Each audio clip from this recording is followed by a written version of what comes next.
আসসালামু আলাইকুম। সবাই কেমন আছেন? আশা করি সবাই ভালো আছেন। স্বাদ ও স্বাদের গল্পের সাথে আবারও আসলাম আপনাদের জন্য স্বাদ ও লাবণ্যময় মজাদার একটা গরম, গরম ধোঁয়া ওঠা স্যুপ নিয়ে আসলাম। দেখার জন্য ফেসবুক পেজে ফলো করুন, সাথেই থাকুন।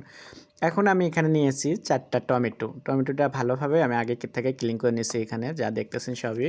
তো নেওয়ার পরে আমি এটাকে সুন্দরভাবে কেটে নিচ্ছি টমেটো বিচি সহ আর লম্বা, লম্বা করে একটু মোটা করেই নিচ্ছি। কারণ যেহেতু আমি এটাকে পরবর্তী আবার সেঁকে ফেলে দেবো সেজন্য করে।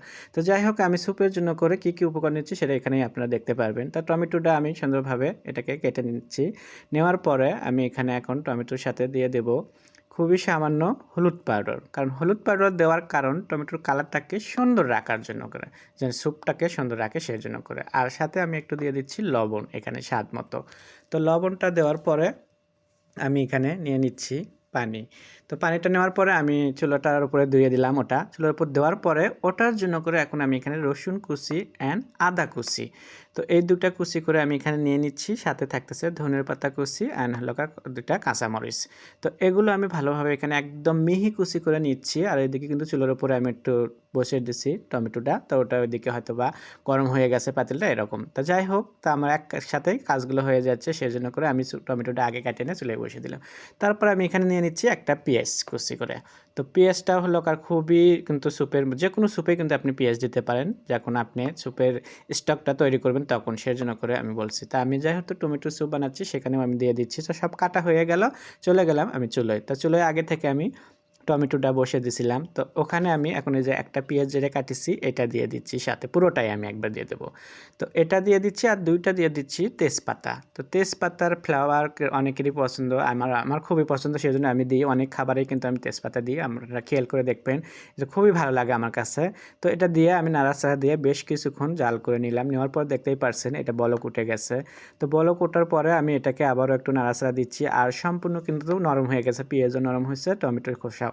তো এটাকে এখন একটু ঝালের জন্য করে কাঁচামরিচ যেটা আমি ফেলে রাখছিলাম ২ টা ওটা আমি দিয়ে দিলাম। দিয়ে বেশ কিছুক্ষণ আবারও আমি এটাকে জাল করে নিলাম।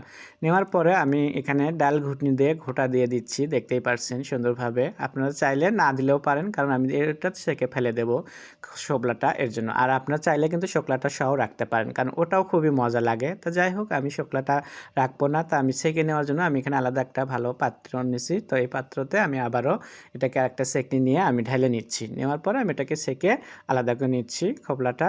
তো এভাবে আপনারাও বানাবেন বাসায় তাহলে দেখবেন যে খুবই মজা হয় এখানে। আর স্যুপটা কিন্তু একেবারে পাতলাও হবে না, একটু মাঝারি মানে একটু ঘন স্যুপ যেরকম হয় এরকমই। তো এখানে আমি আলাদা করে বাগার দেওয়ার জন্য আমি বাটার নিলাম একটা প্যানে। নেওয়ার পরে আমি এখানে শুকনো মরিচ দিলাম ২ টা। তো শুকনো মরিচটাকে হালকা করে একটু ভেজে নিলাম। নেওয়ার পরে যে আমি মিহি কুচি করে রাখছিলাম আদা, রসুন এই ২ টা আমি একসাথে এখন দিয়ে দিচ্ছি। এই ২ টা দেওয়ার পরে খুব ভালোভাবে এটাকে আমি একটু কালার করে নেব। বাগারের সেটা তো আপনারা জানেন কিভাবে ডাল বাগার দেয় সেটা সেই রকম করে আমি স্যুপটাকে একটু বাগার দেবো। তো এটাও ভাজা হয়ে গেল দেখতেই পাচ্ছেন সুন্দরভাবে। তো আমি এখন স্যুপে দিয়ে দিচ্ছি। দিয়ে আমি স্যুপটা গরম ধোয়া ওটা স্যুপ কিন্তু একদম নাড়াচাড়া দিয়ে নিচ্ছি। আর এটা কিন্তু খুবই পছন্দের আর আমাদের বাসায় এখন রেগুলার একটা না একটা স্যুপ থাকবেই। সেজন্য করে আমি আপনাদেরকে যেকোনো একটা করে ভিডিও দেখাই। সম্পূর্ণ ভিডিও করা তো সম্ভব হয় না সেজন্য করে স্যুপটা দেখতেই পারছেন আমি একটু পাতলাই করেছি। একেবারে ঘনও না একেবারে পাতলাও না এরকম করে। তো এটা হওয়ার পরে নামানোর আগ দিয়ে আমি দিয়ে দিচ্ছি মজাদার ধনের পাতা। সো ধনের পাতা দিয়ে আমি বেশ কিছুক্ষণ একটু নাড়াচাড়া দিলাম। দিয়ে আমি এটাকে এখন আপনাদেরকে দেখাবো সুন্দরভাবে সার্ভ করে। তো আমি এখন স্যুপের বাটি নিচ্ছি। নেওয়ার পরে আমি এটাকে তুলে নিচ্ছি এইভাবে।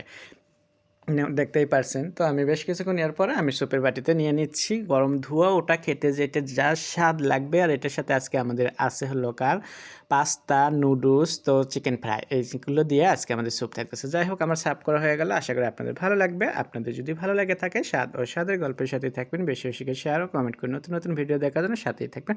বাসায় একবার হলেও বানাবেন।